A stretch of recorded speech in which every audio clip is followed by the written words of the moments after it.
দৌল উৎসৱলৈ মাজত মাথো এটা দিন সমগ্ৰ ৰাজ্যৰ লগতে ঐতিহ্যমণ্ডিত দৌল গোবিন্দতো 5 দিনীয়াকৈ আয়োজন কৰা হৈছে ভগৱান শ্ৰীকৃষ্ণৰ দৌল উৎসৱ।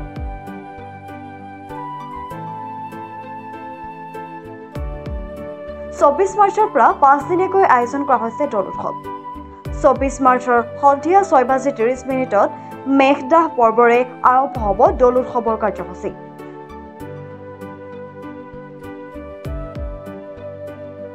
মহাপ্ৰভু দৌল গোবিন্দক সুসজ্জিত সিংহাসনত স্থাপন কৰি ব্ৰহ্মপুত্ৰৰ পাৰলৈ অনা হ'ব। দৌল উৎসৱৰ বাবে সজাই পৰাই তোলা হৈছে মন্দিৰৰ চৌহদ।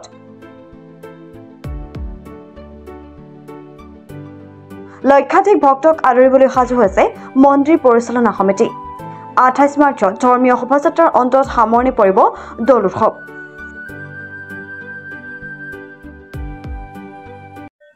অহা 24 মাৰ্চৰ পৰা 28 মাৰ্চলৈ 5 দিনীয়া দৌল উৎসৱ উত্তৰ গুৱাহাটী দৌল গোবিন্দ মহাপ্ৰভু মন্দিৰত অনুষ্ঠিত কৰিবলৈ আমি প্ৰস্তুতি ইতিমধ্যে আৰম্ভ কৰিছোঁ।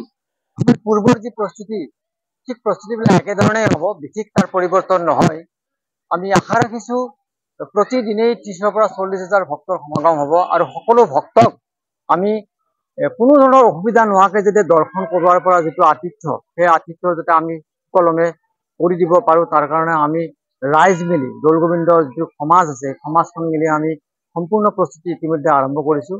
আৰু এই আটাইকেইটা দিনত এই দৌল গোবিন্দ মন্দিৰ প্ৰাংগণত নাম প্ৰসংগকে ধৰি সাংস্কৃতিক অনুষ্ঠান, যাত্ৰা, ভাওনাকে আদি কৰি বিভিন্ন ধৰণৰ কাৰ্যসূচী আমি হাতত ৰাখিছোঁ।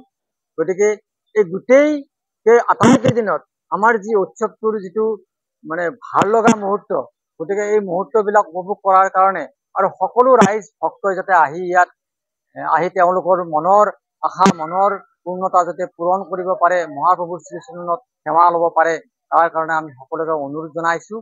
আৰু আমি য'ত কৰুণাস্তি চেষ্টা আমি ক্ৰুটি নকৰোঁ, আমি সমগ্ৰ আবাল বিদ্যা বনিতা সকলো ডেকা যুৱক যুৱতী সকলোৱে লগ লাগি যাতে সকলো ৰাইজক আমি পৰিকল্পিতভাৱে পৰিচালিত কৰিব পাৰোঁ, তেওঁলোকক সকলো সুবিধা আমি দিব পাৰোঁ, তাৰ কাৰণে আমি সকলোৱে এটা দৃঢ় প্ৰতিজ্ঞ হৈছোঁ। মহাপ্ৰভুৰ এই পবিত্ৰ এই ফাল্গু উৎসৱ, দৌল উৎসৱ আমাৰ এতিয়া মাজতে একদিন বাকী আছে। এই অহা ৰবিবাৰৰ পৰা 24 তাৰিখৰ পৰা 5 দিনীয়া কাৰ্যসূচীৰে আমাৰ এই দৌল উৎসৱ পালন কৰা হ'ব। আৰু এই দৌল উৎসৱত আমি ৰবিবাৰে প্ৰথম দিনাখন প্ৰথম পূজা হ'ব আমাৰ মেঘদাহন পূজা। এই মেঘদাহন পূজা আমাৰ নদীৰ পাৰত, ব্ৰহ্মপুত্ৰ নদীৰ পাৰত হ'ব। সেই পূজাত মহাপ্ৰভুজনক তালৈ লৈ যাম আৰু যথাভাৱে তেওঁৰ চৰণত ভাবি তেওঁক পূজা সেৱা কৰি তাতে মেঘাসুৰ ৰূপী এটি ছাগলী আমি তাতে দাহন কৰা এটা পৰম্পৰা আমাৰ আছে। সেইমতে তেওঁক দাহন কৰিব লাগিব আৰু সেই প্ৰথাটো কৰি উঠি তেওঁক পুনৰ আমাৰ দৌল মন্দিৰলৈ লৈ অহা হ'ব আৰু দৌলত তেওঁক অধিবাস কাৰ্য সমাপন কৰি তেওঁক দৌলত আৰোহণ কৰা হ'ব সেই প্ৰথম দিনাখন 24 তাৰিখে অৰ্থাৎ ৰবিবাৰে। আৰু তাৰপিছত আমি 5 দিনীয়া কাৰ্যসূচীৰে আমি বাকী পূজা সেৱা কৰিম। পূজা সেৱা মহাপূজা আৰম্ভ হ'ব। চাংখাৰীৰ পৰা খৰ্গেশ্বৰ নাথৰ ৰিপৰ্ট, প্ৰাতঃ টাইম ডিজিটেল।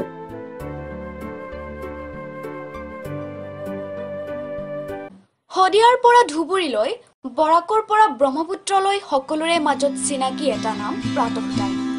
থলুৱা ভাষা, কৃষ্টি আৰু সত্য বাতৰিৰ আধাৰত প্ৰতিষ্ঠিত খবৰ প্ৰাতঃ টাইমৰ প্ৰতিটো বা বাতৰি পুংখানুপুংখভাৱে চাবলৈ Facebook, YouTube, website, Twitter, Instagram আৰু ব্লগাৰ পেজত লাইক আৰু ফ'ল' কৰক।